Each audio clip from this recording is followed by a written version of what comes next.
সারা মুখে ভালো করে মেকআপ করলাম, গলা পর্যন্ত মেকআপ করলাম, বাকি থেকে গেল কোন জায়গাটা বলো তো? কান আর হাত। পিঠে যদিও বা নিদেন পক্ষে একটু আধটু গেল, হাত, কান আর পা। পা তো ভুলেই যাও, হাত আর কানও পেল না মেকআপ। তো যাই হোক, আজকে পুরো বডিতে কি করে মেকআপ করতে হয়, অন্তত যে জায়গাগুলো আমাদের এক্সপোজ থাকে সেই জায়গাগুলোতে, সেটা নিয়ে বলবো। আমি পাপিয়া, আর টিপস আপ ব্যাকে তোমাদের সকলকে ওয়েলকাম। তো আমরা এইটা কেন করি, কেন আমরা হাত আর কানকে অ্যাভয়েড করি? তার কারণ হচ্ছে গলা মুখে মেকআপ করার পর আমাদের মনে হয় প্রচুর কস্টলি মেকআপ, অনেকটা খরচ হয়ে গেছে, তো আর খরচা করব না, থাক যেরকম আছে সেরকমই থাক। এই বোকামিটা যারা করছো, মেকআপ কিন্তু পুরোটাই জিরো তাদের। তো সেক্ষেত্রে কি করবে, জাস্ট দুটো প্রোডাক্ট ইউজ করে করে নিতে পারো মেকআপে বাজিমাত।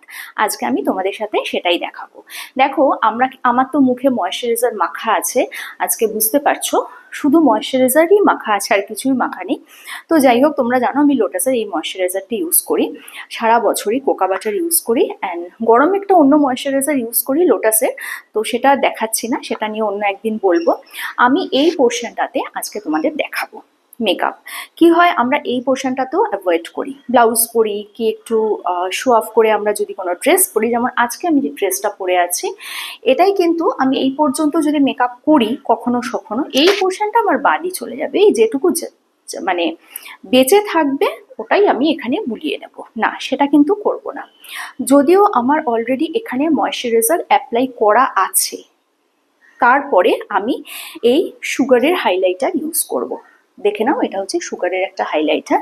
সুগারের প্রোডাক্ট নিয়ে নতুন করে কিছু বলবার নেই, তবে এ প্রসঙ্গে একটা ছোট্ট কথা বলে রাখি, যদি মনে হয় যে ময়েশ্চারাইজারটা মুখে ইউজ করছো সেটা এখানে ইউজ করতে বা হাতে ইউজ করতে একটু গায়ে লাগছে, একটু কস্টলি বলে, তো সেক্ষেত্রে কিন্তু তোমরা যে কোনো বডি লোশন ইউজ করতে পারো, যে কোনো। নিদেন পক্ষে বাড়িতে আমরা যে নারকেল তেল ইউজ করি সেটাও ইউজ করতে পারো। নারকেল তেলটা আমি অ্যাভয়েড করতে বলবো এই কারণে, গরম বলে, তা না হলে নারকেল তেলের গুণ তো আমরা সবাই জানি। তো এই যে হাইলাইটারটা আমি নিলাম, নিয়ে এবার এটাকে একটু খুলে নেব। খুলে একটু মাইকটা যদি খুলে নিতে পারতাম ভালো হতো, এনিওয়ে আশা করি শুনতে পাচ্ছ তোমরা। এবার নিয়ে আমি যদি এটাকে এখানে জাস্ট 2 ফোঁটা, দেখো জাস্ট দুটো ড্রপই আমি দিয়েছি, দেখতে পাচ্ছ একদম প্রমিনেন্ট ক্যামেরায়, জাস্ট দুটো ড্রপ আমি দিয়েছি। এবার এটাকে যদি আমি ভালো করে এরকম ব্লেন্ড করে দিই, এই জাস্ট এটুকুতেই আমি ব্লেন্ড করব, দেখে নাও এইটুকু দিয়ে কতটা কাভার হয়। দেখো, দেখছো দুটো জায়গায় ডিফারেন্সটা, দেখে নাও দুটো জায়গায় ডিফারেন্স। আমার গলাটা যেখানে আমি দিইনি হাইলাইটার, আর এই পোর্শনটাতে আমি হাইলাইটার দিয়েছি। তো দেখে নাও দুটো পোর্শনে কিন্তু ভালো করে এটাকে মিক্সড করতে হবে, মানে একদম কি বলবো যে মিক্সড না, ভালো করে একদম এটাকে বসিয়ে দিতে হবে স্কিনে, যাতে কোথাও ছোপ ছোপ না হয়ে থাকে, যেহেতু ময়েশ্চারাইজার আমার দেওয়া আছে এবং স্কিন যদি ডিহাইড্রেট না হয় খুব ভালোভাবে বসে থাকে। এবার দেখো আমার গলার আর এখানে স্কিনটার ডিফারেন্স দেখতে পাচ্ছ, গলা কিন্তু নর্মাল আছে যেহেতু গলায় আমি হাইলাইটার দিইনি, কিন্তু এই পোর্শনটাতে দেখো যেহেতু হাইলাইটার আমি দিলাম, এই পোর্শনটা কিন্তু চকচক করছে। তো সেক্ষেত্রে জাস্ট দুটো প্রোডাক্ট ময়েশ্চারাইজার আর হাইলাইটার দিয়ে তুমি হাত, গলা, পিঠ এবং যে পোর্শনগুলো এক্সপোজ আছে, ইভেন পাটাকেও কিন্তু নেগলেক্ট করো না, দিও।